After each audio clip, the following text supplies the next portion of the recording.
Assalamualaikum Sobat Islam Trending, semoga kita semua diberi kesehatan dan rezeki yang melimpah. Kali ini kita akan menceritakan kisah tentang Abu Nawas. Abu Nawas mempunyai kebiasaan pulang pada larut malam. Hal tersebut membuat istrinya jengkel, karena dinilai sudah sangat kelewatan. Sang istri merasa cemburu. Akhirnya ia membuat rencana untuk memberikan hukuman kepada Abu Nawas. Istrinya berencana mengerjai suaminya untuk membuatnya jera. Pada suatu malam yang sudah larut ketika Abu Nawas belum pulang ke rumah, sang istri menunggu Abu Nawas dengan memegang sebatang tongkat pemukul. Ia berencana menjebak suaminya dengan berpura-pura mengiranya pencuri lalu memukulnya. Waktu sudah semakin larut, Abu Nawas juga belum pulang. Sang istri yang sudah merasa sangat mengantuk tiba-tiba dikejutkan oleh suara yang datang dari balik jendela rumah. Sang istri yang sudah siaga dengan tongkat pemukulnya mengira adalah suaminya, Abu Nawas. Ia langsung bergegas mendekati jendela dan bersiap untuk memukul. Pada waktu itu keadaan di rumah Abu Nawas gelap. Istrinya sengaja mematikan semua lentera. Tiba-tiba dari jendela masuk seorang laki-laki.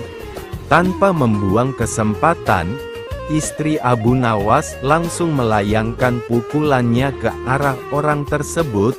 Karena keadaan sedang gelap, ia mengira itu adalah suaminya Abu Nawas. Ia terus memukul dengan membabi buta hingga orang tersebut jatuh tersungkur tidak berdaya dan memohon ampun padanya. "Ampun, ampun," ujar orang tersebut. Istri Abu Nawas sangat kaget mendengar suara orang tersebut memohon ampun padanya. Ia menyadari jika itu bukanlah suara Abu Nawas suaminya. Orang yang baru dipukul tersebut terkulai lemah tak berdaya di lantai. Istri Abu Nawas kemudian menghidupkan lentera.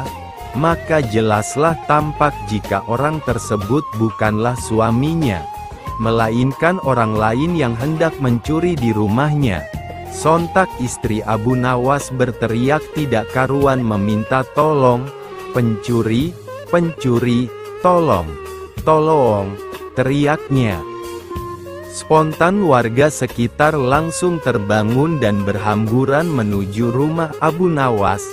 Mereka kaget melihat pencuri tersebut yang sudah terkapar tidak berdaya dihajar oleh istri Abu Nawas. Mereka kemudian langsung meringkusnya. "Maaf, saya tidak bermaksud menyakitinya, apalagi sampai separah itu. Ini karena saya keliru," kata istri Abu Nawas kepada warga. "Keliru bagaimana?" tanya warga. "Tadi, ia masuk melalui jendela. Saya kira suami saya yang baru pulang berpesta dengan teman-temannya. Makanya langsung saya gebuk," jelas istri Abu Nawas. Tidak berapa lama kemudian, Abu Nawas pun pulang. Ia kaget, wajahnya menjadi pucat melihat banyak orang di rumahnya. Ia langsung berlari mendekati kerumunan warga di rumahnya, dan mengira telah terjadi sesuatu pada keluarganya. Seseorang kemudian menceritakan kepadanya. Wajahnya yang semula pucat berubah tersenyum. Ia kemudian berkata, "Untung saja aku pulang lebih telat lagi. Kalau tidak aku yang akan mengalami seperti ini." Kata Abu Nawas senang.